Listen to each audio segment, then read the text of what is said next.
खतरे में है। भाईचारा था ही नहीं, ये भाईचारा कभी था ही नहीं। वो कहते हैं ना कि हिंदू मुस्लिम भाई भाई, ये कांग्रेस की विचारधारा थी और कांग्रेस की नीति थी कि हिंदू मुस्लिम भाईचारा निभाओ, भाईचारा का एक नारा दो और हिंदुओं को पेलते रहो।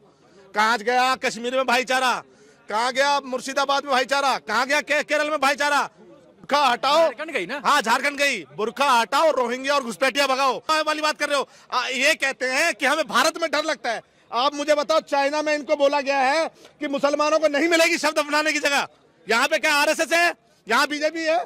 और देखिए जापान का, हाँ जापान का, सॉरी। और ये ईसाई बहुल देश बोल रहे हैं कि बुरखा चेहरा ढकने पर बैन, चेहरा ढकने बैन। यहाँ पे जब इनके नीतीश जी ने सिर्फ 2 बारी कहने के बाद कि आप अपना नकाब उतारो, अपना बुरखा उतारो, और जब तीसरी बार नहीं उतारा, अरे आपको सर्टिफिकेट मिल रहा है, आप सर्टिफिकेट लेने जा रहे हो उसमें, और तुम्हारे बाप समान के जो हैं वो हैं, उनको आप कह रहे हो कि इसने हमारा अपमान किया है।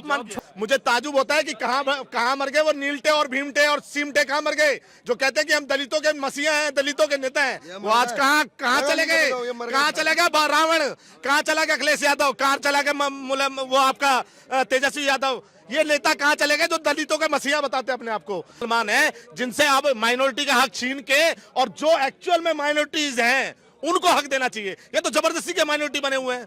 क्या लग रहा है भाईचारा का? ये जो है अल्पसंख्यक होते हैं तभी तक आपके साथ भाईचारा निभाएंगे। जब ये बहुसंख्यक हो जाते हैं तो इसी तरह से हिंदुओं का नरसंहार करने का काम करते हैं ये लोग। किताबों में लिखा है कि हिंदू काफिर होता है, हिंदू काफिर है। आप उनसे कह रहे हो कि भाईचारा निभाने वाली बात करते हो। जिनकी आयतों में लिखा हुआ है, सूरा नंबर 3 आयत नंबर 118, साफ साफ लिखा हुआ है गैर मुस्लिमों से आप अगर दोस्ती करते हो तो आपको जो है अल्लाह माफ नहीं करेगा। ये किस तरह का भाईचारा वाली बात कर रहे हो। ये कहते हैं कि हमें भारत में डर लगता है। आप मुझे बताओ, चाइना में इनको बोला गया है कि मुसलमानों को नहीं मिलेगी शब्द अपनाने की जगह। यहाँ पे क्या आरएसएस है, यहाँ बीजेपी है। और देखिए जापान का, हाँ जापान का, सॉरी। और ये ईसाई बहुल देश बोल रहे हैं कि बुरखा चेहरा ढकने पर बैन, चेहरा ढकने बैन। यहाँ पे जब इनके नीतीश जी ने सिर्फ 2 बारी कहने के बाद कि आप अपना नकाब उतारो, अपना बुरखा उतारो, और जब तीसरी बार नहीं उतारा, अरे आपको सर्टिफिकेट मिल रहा है, आप सर्टिफिकेट लेने जा रहे हो उसमें, और तुम्हारे बाप समान के जो हैं वो हैं, उनको आप कह रहे हो कि इसने हमारा अपमान किया है। अपमान छोड़ दियो। मैं कह रहा हूँ कि बुरखा हटाओ, दे रोहिंग्या घुसपैठिया भगाओ। उसका जब से बुरखा हटाया गया ना, वो भग गई बांग्लादेश।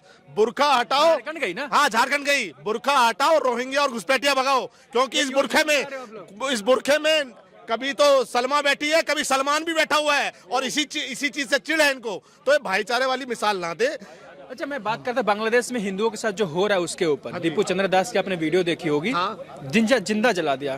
क्या कहेंगे? देश में हमारी सरकारों की भी कमी है, ये हमारे सरकारों की भी कमी है और मोदी जी की भी कमी है कि आप जो है अपने जो देशों से अगर ऐसे इस तरह का हमारे हिंदू भाइयों के साथ हो रहा है तो मोदी जी को भी इस टाइम पे जाके स्टेटमेंट देनी चाहिए। और मुझे ताजुब होता है कि कहाँ मर गए वो नीलटे और भीमटे और सीमटे, कहाँ मर गए जो कहते हैं कि हम दलितों के मसीहा हैं, दलितों के नेता हैं। वो आज कहाँ चले गए, कहाँ चला गया रावण, कहाँ चला गया अखिलेश यादव, कहाँ चला गया वो आपका तेजस्वी यादव। ये नेता कहाँ चले गए जो दलितों के मसीहा बताते अपने आप को। तो सर ये समय है कि ये दलितों के नाम पे जो है ना हमारे को जातिवाद में लड़वाते हैं। और बांग्लादेश में जो दीपू चंद्र दास के साथ हुआ है, ये तो मैं कह रहा हूं, अब अगर सरकार इस पे कोई संज्ञान नहीं लेगी तो हम भारत के नागरिक। हिंदुस्तान में भी विश्व हिंदू परिषद वालों ने प्रदर्शन किया, मांग की कि न्याय होना चाहिए, सरकार बात करे, कुछ भी करे। लेकिन हिंदुस्तान में बात करते कि माइनॉरिटी में जो मुसलमान लोग बोलते हैं कि हमारे साथ भी भेदभाव हो रहा है, शोषण हो रहा है, भाईचारा खतरे में है, ये आरोप लगा रहे हैं। बिल्कुल पत्रकारिता आप मुझे बता दो कि माइनॉरिटी की डेफिनेशन बताओ। आप मुझे माइनॉरिटी की डेफिनेशन बता दो क्या है। टोटल पॉपुलेशन की 2 या 3% की जो पॉपुलेशन होती है उसको माइनॉरिटी में कहा जाता है। अब मुसलमानों को जबरदस्ती अगर आप माइनॉरिटी बनाओगे, ये माइनॉरिटी रह नहीं गए हैं। आज देश में 30-35% मुसलमान हैं जिनसे आप माइनॉरिटी का हक छीन के, और जो एक्चुअल में माइनॉरिटीज हैं उनको हक देना चाहिए। ये तो जबरदस्ती के माइनॉरिटी बने हुए हैं। क्या लग रहा है भाईचारा खतरे में है? भाईचारा था ही नहीं, ये भाईचारा कभी था ही नहीं। वो कहते हैं ना कि हिंदू मुस्लिम भाई भाई, ये कांग्रेस की विचारधारा थी और कांग्रेस की नीति थी कि हिंदू मुस्लिम भाईचारा निभाओ, भाईचारा का एक नारा दो और हिंदुओं को पेलते रहो। कहाँ गया कश्मीर में भाईचारा, कहाँ गया मुर्शिदाबाद में भाईचारा, कहाँ गया केरल में भाईचारा, कहाँ गया बंगाल में भाईचारा? भाईचारा कहीं नहीं था। जब ये जो है ना ये जो है अल्पसंख्यक होते हैं तभी तक आपके साथ भाईचारा निभाएंगे।